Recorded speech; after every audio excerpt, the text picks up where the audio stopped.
What's the difference between a pencil and a knife when it comes to marking out for your woodworking? Let's start with the pencil and show you just here. If I just start off by making that mark, and then I want to transfer it onto this back side, you've got to spend a little bit of time to create good alignment, and sometimes this point here can be ever so slightly off. If I just cut this with a saw, across, and put down. See, what I've got here now is, even with using a really nice saw, I've got a little bit of tear out on the back. If I just clean that off, you can see there's a chip missing. That's because the fibres are still intact and you're having to sever those fibres. Now, if I use a knife, what that does is that cuts a channel into the wood. So if I just pass over this a few times, 3, 4, what I can do from this point is I can put the knife into my mark, and then when I come down here, I will always make sure that I get perfect alignment on this corner. On top of that, what we've done is severed the fibres of the wood. So if we come in here with a saw now, and we just make our cut,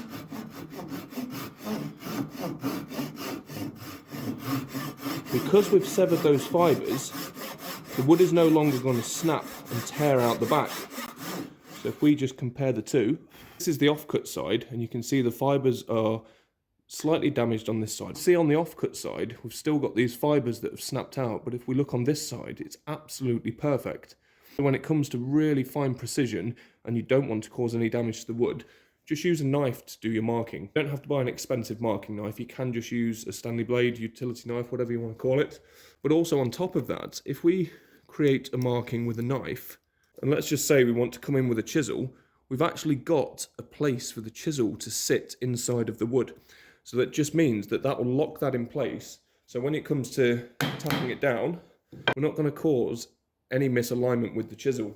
Now, if we were to just do the same thing but with a pencil, then what we've got to do is just take a little bit of time to get absolute precision on that pencil mark. So when we tap it down, it will align nicely. So this is just a bit more time consuming, and there's more room for error versus actually cutting and severing the fibres and giving your tool a place to sit. So if I'm marking out, if I'm doing rough marking for rough work, yes, I'll use a pencil, but if I'm doing some fine work, I'll definitely use a knife.